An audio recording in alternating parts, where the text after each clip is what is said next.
ಏನು ಗ್ರಾಚಾರ ಇದು?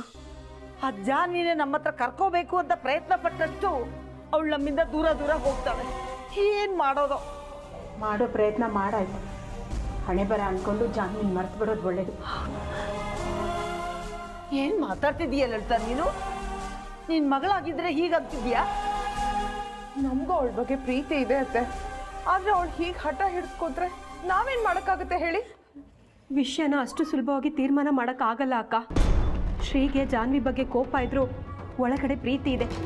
ಇವತ್ತೆಲ್ಲ ನಾಳೆ ಅವಳು ಬದಲಾಗ್ತಾಳೆ ಅನ್ನೋ ನಂಬಿಕೆಯಲ್ಲಿದ್ದಾನ ಅವನು. ಇನ್ನೇನು ಮಾಡೋದು ಬಸ್ಸು? ಈಗಿರೋದು ಒಂದೇ ದಾರಿ. ಏನದು? ಇರೋ ಸತ್ಯನ ಜಾನ್ವಿಗೆ ಹೇಳ್ಬಿಡೋದು. ಶ್ರೀ ಜೊತೆ ಅವಳು ಮದುವೆ ಆಗಿರೋದನ್ನ ಸಾಕ್ಷಿ ಸಮೇತ ಅವಳಿಗೆ ತೋರಿಸೋದು ಉಳಿದಿರೋದು ಒಂದೇ ದಾರಿ ಈಗ.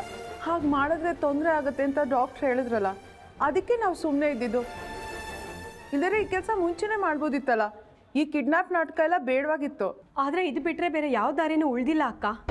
ವಸುಧಾ ಹೇಳೋದು ಕರೆಕ್ಟು. ಇನ್ನು ಇದನ್ನು ನೋಡಿಕೊಂಡು ಸುಮ್ಮನೆ ಇರೋದಕ್ಕಾಗೋದಿಲ್ಲ. ದೇವ್ರ ಮೇಲೆ ಭಾರ ಹಾಕಿ ಜಾನ್ವಿಗೆ ಸತ್ಯ ಹೇಳ್ಬಿಡೋದು. ಹಾಗೊಂದು ವೇಳೆ ಅವಳಿಗೆ ನೆನಪಿನ ಸಮಸ್ಯೆ ಆದರೆ ಫಾರಿನಲ್ಲಿ ಒಳ್ಳೆ ಸ್ಪೆಷಲಿಸ್ಟ್ ಹತ್ರ ಟ್ರೀಟ್ಮೆಂಟ್ಗೆ ಕರ್ಕೊಂಡು ಹೋಗೋದು. ಸರಿ ಅತ್ತೆ. ಹ್ಞೂ ಅತ್ತೆ. ನಮ್ಮ ಛಿ ಅವಳನ್ನ ಇಷ್ಟೊಂದು ಪ್ರೀತಿಸ್ತಾ ಇರೋವಾಗಲೇ ನಮ್ಮನೆ ಸೊಸೆ ಇನ್ನೊಬ್ಬನ ಹೆಂಡತಿ ಆಗೋದು ಅಂದರೆ ಏನು? ನಾವು ಅದಕ್ಕೆ ಅವಕಾಶ ಮಾಡಿ ಕೊಡಬಾರ್ದು.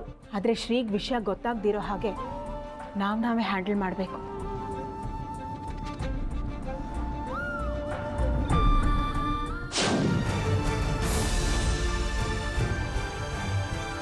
ಹಾಂ, ಕರೆಕ್ಟ್. ಏನಾಯ್ತು ವಸುಧಾ?